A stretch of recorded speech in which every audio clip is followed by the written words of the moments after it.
Ohayou minasan, Hajimaru ini like, comment, and subscribe. Hai guys, kali ini aku mau mengucapkan selamat kepada kalian yang udah lulus dan fix untuk berangkat ke Jepang. Sekarang aku mau kasih tahu kalian tentang persiapan keberangkatan ke Jepang. Dari mulai barang bawaan sampai uang tunai yen yang harus kalian persiapkan.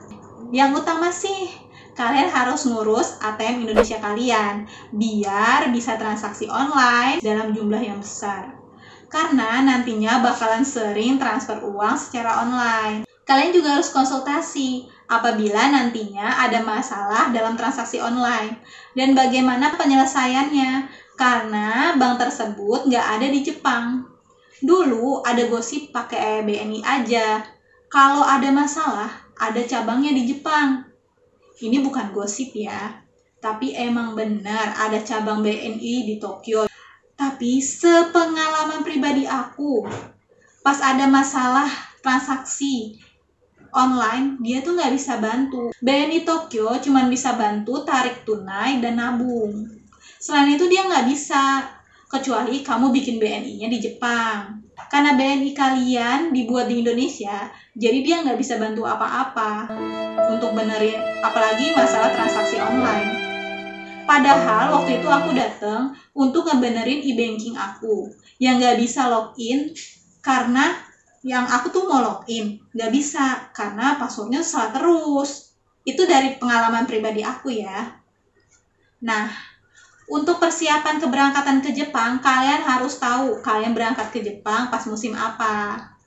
Karena ini ngaruh banget sama barang-barang apa aja yang harus kalian bawa. Dan yang paling bikin galau tuh, kalau packing buat pergi ke Jepang yaitu kiloan koper. Kiloan koper tuh maksimal 45 kilo. Nggak bisa lebih dari 45 kilo. Ya, 45 kilo itu untuk yang berangkat pakai penerbangan JAL ya. Kalau kalian berangkat ke Jepang pas lagi musim dingin, wah ini sih berat banget karena kalian harus banyak persiapan. Salah satunya bawa baju dingin yang super tebel.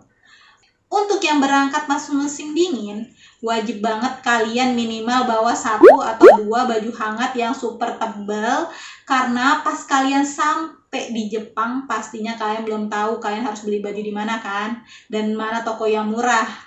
Dan pas kalian nyampe itu pasti lagi dingin-dinginnya banget, jadi kalian harus prepare baju tebal sebelum berangkat ke Jepang. Bajunya itu yang kayak gini nih guys, yang bener-bener tebal, yang hangat, baju yang hangat. Nah, ini salah satu baju yang aku bawa ke Jepang. Terus kaos kaki.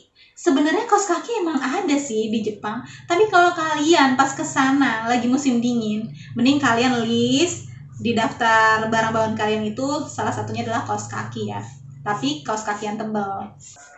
Untuk kalian yang punya penyakit atau yang nggak punya penyakit, harus tetap bawa obat-obatan. Yang paling utama itu obat diare, obat demam, terus jangan lupa minyak angin, obat batuk cair, sama obat batuk yang tablet. Untuk makanan bagi para pencinta pedas ya, kalian harus banget bawa saus atau sambal.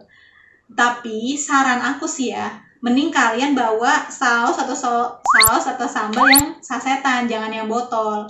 Karena dengan kita pakainya yang sasetan itu bisa lebih hemat daripada yang botol. Kalau bawa yang botol tuh boros, beneran deh boros.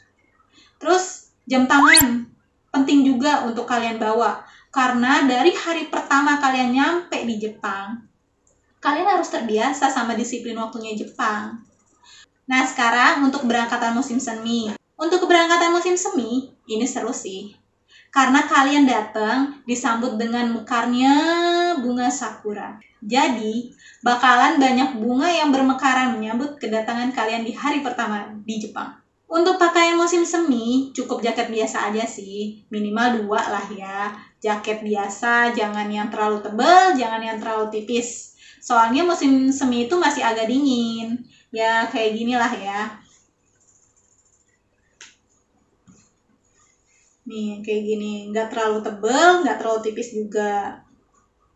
Jangan lupa kalian harus tetap masukin list obat-obatan yang aku sebutin tadi. Untuk makanan masih sama sih, yang penting saus sama sambal yang saset ya, biar kalian hemat. Kalau kaos kaki ya terserah sih, boleh bawa atau enggak, tapi kalau mau bawa jangan terlalu tebel banget ya. Nah, yang paling simple yaitu keberangkatan musim panas. Kenapa? Karena ini kalau berangkat musim panas itu kita tuh nggak perlu mikirin baju apa yang mau kita bawa, karena nggak ada baju, ya baju biasa aja yang kayak biasa sehari-hari bawa aja ke Jepang kan. Tapi jangan sampai lupa nih obat-obatan, jangan sampai kelewat. Bagi kalian yang berangkat musim panas, tetap sesimpel apapun list daftar bawaan kalian tetap harus bawa obat-obatan. Kalau musim gugur hampir sama kayak persiapannya kayak musim dingin ya, karena musim gugur itu hampir udah apa ya, dinginnya hampir mirip kayak musim dingin. Kalian tuh harus pastiin kalian berangkat ke Jepang dengan pesawat apa, dan kalian bisa bawa berapa kilo untuk barang bagasi sama kabin. Untuk kabin kalian nggak boleh masukin cairan ya, masuknya barang-barang kayak cairan gitu. Biasanya cewek-cewek kan bawa kosmetik kayak cairan-cairan gitu kan, jangan dimasukin di bagian yang di kabin, tapi taruhnya di koper. Soalnya kalau yang di kabin itu nanti bakalan dilarang masuk, nggak boleh dibawa. Untuk buku kalian cukup bawa Mina Nihongo aja, sama Mina Nihongo, Chukyu, dan kamus. Karena nantinya di Kumiai kalian juga bakalan dapat buku. Bukunya itu kayak Mina Nihongo gitu. Nah, sekarang uang tunai nih.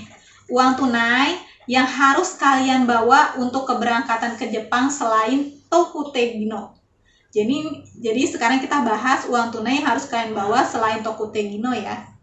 Kalian cukup bawa uang 1 mak aja, sekitar 1 jutaan gitu. Jadi nggak perlu banyak-banyak. Karena nantinya kalian bakal dapat uang dari Kumiai, nggak banyak juga sih, tapi cukuplah untuk biaya makan 1 bulan. Itu kayak uang pinjaman gitu, karena kalian kan belum gajian. Jadi nanti kalau udah gajian, gaji kalian bakal dipotong, yaitu pas gaji pertama atau pas gaji kedua. 1 mak itu buat pegangan kalian. Tapi ada beberapa Kumiai yang gak ngasih uang, tapi selama 1 bulan kalian dikasih makan.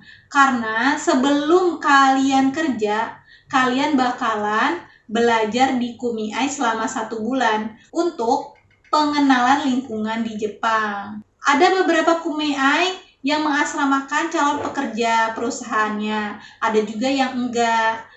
Kayak Kumiai aku, alhamdulillahnya aku dikasih tempat tinggal kayak apartemen gitu, yang deket sama tempat belajar di Kumiai-nya.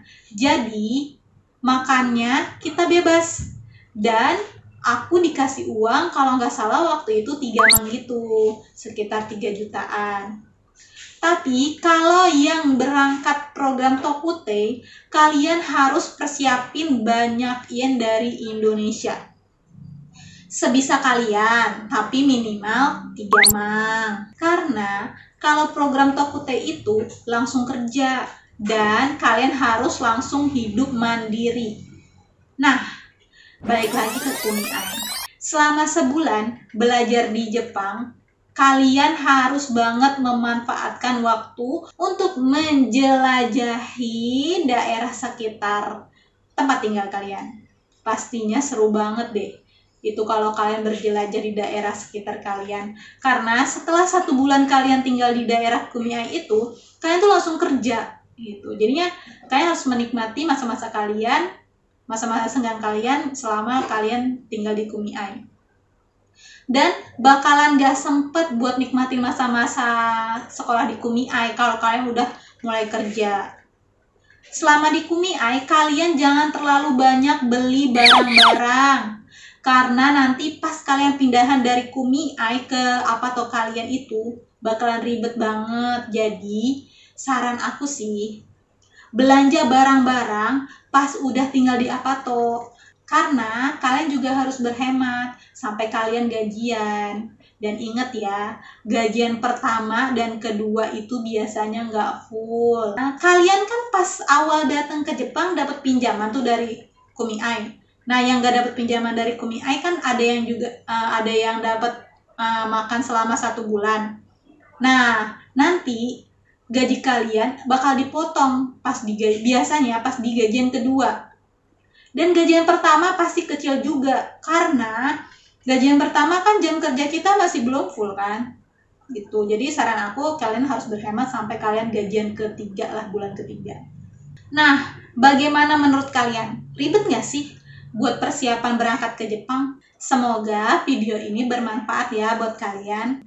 Dan aku harap kalian berhasil menjalankan kehidupan baru di Jepang selama 1 tahun, 3 tahun, atau 5 tahun. Gambatte!